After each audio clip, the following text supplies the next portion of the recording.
नमस्कार दोस्तों, स्वागत है मेरे चैनल में। आज मैं आपके लिए जो कहानी लेके आया हूँ, ये राजस्थान के एक श्रापित गांव की कहानी है। लोगों ने इस गांव के बारे में तरह तरह की डरावनी बातें की और लोगों का मानना है कि यहाँ पे किसी भूत प्रेत का वास है पूरे गांव में ही। इसका फैसला तो आप लोगों को ही करना पड़ेगा कि ये कहानी सच्ची है या झूठी है। तो चलिए ज्यादा देर न करते हुए कहानी शुरू करते हैं। इसमें 4 दोस्त होते हैं। ये दोस्त कम लवर ज्यादा होते हैं। राहुल, प्रिया, समीर और कविता। चारों ने मिलकर एक पुराने भुतहा गांव में घूमने की योजना बनाई। राजस्थान के सूखे रेगिस्तान में छिपा यह गांव एक प्राचीन श्राप के कारण रातों रात वीरान हो गया था। ऐसी डरावनी कहानियां थी। स्थानीय लोग उन्हें चेतावनियां देते रहे और राजा का क्रोध और रहस्यमय तरीके से जैसे गांव के लोग गायब हुए उनके किस्से सुनाते रहे। पर उन युवा उत्सुकता और रोमांच की भूख ने उन सभी चेतावनियों को अनसुना करते हुए ढलते सूरज की लालिमा में वे उस गांव की ओर बढ़ चले। उनके दिलों में एक अजीब सी बेचैनी और उत्तेजना थी। साथ एक अनदेखा डर भी पनप रहा था जो उन्हें एक ऐसे अंधेरे की ओर खींच रहा था जहां से शायद कोई वापस नहीं आता। गांव की सीमा पर पहुंचते ही एक अजीबोगरीब चुप्पी ने उनका स्वागत किया। हवा में एक भारीपन महसूस हुआ जैसे कोई अदृश्य शक्ति उनके चारों ओर सांस ले रही हो। जर्जर घर, टूटे फूटे बर्तन, सब कुछ ऐसे बिखरे पड़े थे मानो समय अचानक रुक गया हो। प्रिया को अचानक बेहद ठंडी हवा का झोंका लगा, जैसे पास से ही कोई गुजरा हो। जबकि कविता को दूर से डरावनी फुसफुसाहटें और आवाजें सुनाई दी, जैसे कोई उनके नामों को पुकार रहा हो।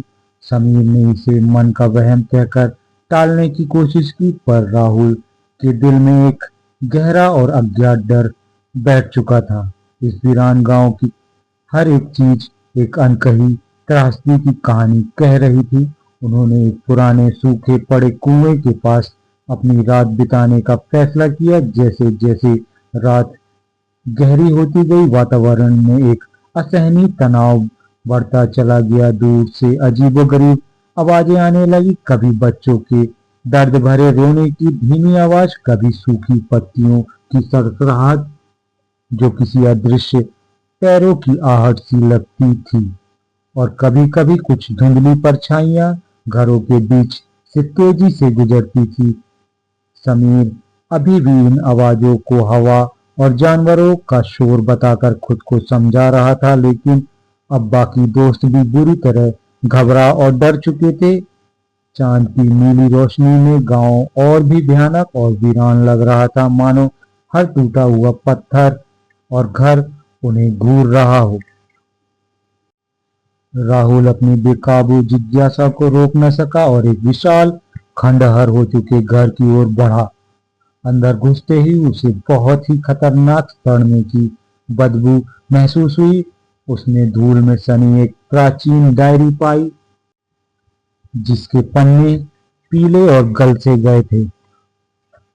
उसमें एक भयानक अनुष्ठान और एक ऐसी भयानक शक्ति का जिक्र था जिसने कथित तौर पर पूरे गांव को निगल लिया था। जैसे ही उसने वे खौफनाक शब्द पढ़े, उसे ठीक अपने पीछे एक बर्फीली तूफान की उपस्थिति महसूस हुई। उसकी रीढ़ की हड्डी में सिरहन दौड़ गई। उसने डायरी को कसकर पकड़े हुए वह तुरंत उस घर से बाहर भागा। जैसे ही राहुल वापस अपने दोस्तों के पास लौटा, गांव में आवाजें और भी तेज और विकराल रूप ले चुकी थी। एक दिल दहला देने वाली चीख पूरे वीरान गांव में गूंज उठी, जिससे उनकी आत्माएं तक कांप उठी। उन्होंने देखा कि कुछ धुंधली मानव जैसी आकृतियां अब उनके और करीब आ रही हैं, खंडहरों के बीच से निकलकर उनकी ओर बढ़ती हुई।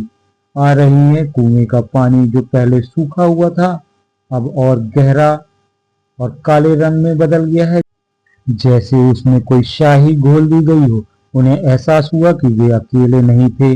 उस गांव में कुछ और भी था, कुछ ऐसा जो जीवित नहीं था फिर भी वहां अपनी भयानक उपस्थिति बनाए हुए था और उनको अपना एहसास दिला रहा था कि वो अभी उनके पास मौजूद है। दहशत ने उन्हें पूरी तरह जकड़ लिया था। उन्होंने तुरंत वहां से भागने की कोशिश की, लेकिन उनकी जीप स्टार्ट नहीं हुई। समीर ने जितनी बार भी अपनी जीप की चाबी से सेल्फ मारा, इंजन में से सिर्फ घर घर की आवाज सुनाई दी। जिस रास्ते से वे गांव में आए थे वह अब रात के अंधेरे में कहीं गायब सा हो चुका था, जैसे कभी अस्तित्व में ही नहीं था।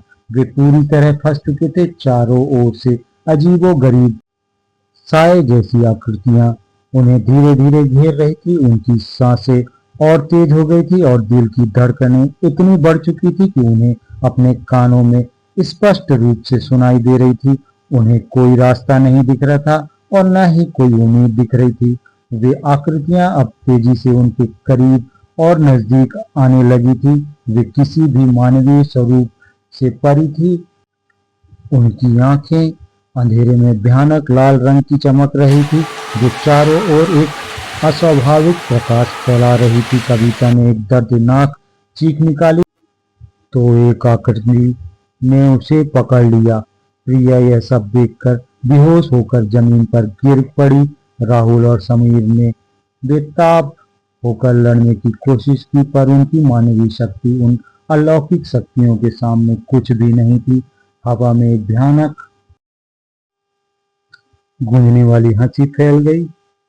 वे बेबस और असहाय थे, मृत्यु के साए में घिरे हुए थे। राहुल ने आखिरी बार जो देखा वह उन भयानक प्राणियों में से एक विकृत दुष्ट चेहरा था, जिसके नुकीले दांत और क्रूरता से चमकती आंखें उसे घूर रही थी। उसके बाद एक गहरा अनंत अंधेरा उसे निगल गया। अगली सुबह की पहली किरणें जब उस शापित गांव पर पड़ी तो वहां फिर से भयानक खामोशी छा गई थी। गांव एक बार फिर वीरान हो गया था, लेकिन इस बार वहां चार और नई कहानियां हमेशा के लिए दफन हो चुकी थी। लेकिन फुसफुसाहटें अब भी हवा में गूंज रही थी, नए शिकार का इंतजार करते हुए, जो कोई भी अनजाने में इस मृत्यु के जाल की ओर खींचे चले आएंगे और वो उनको अपने अंदर समा लेंगे।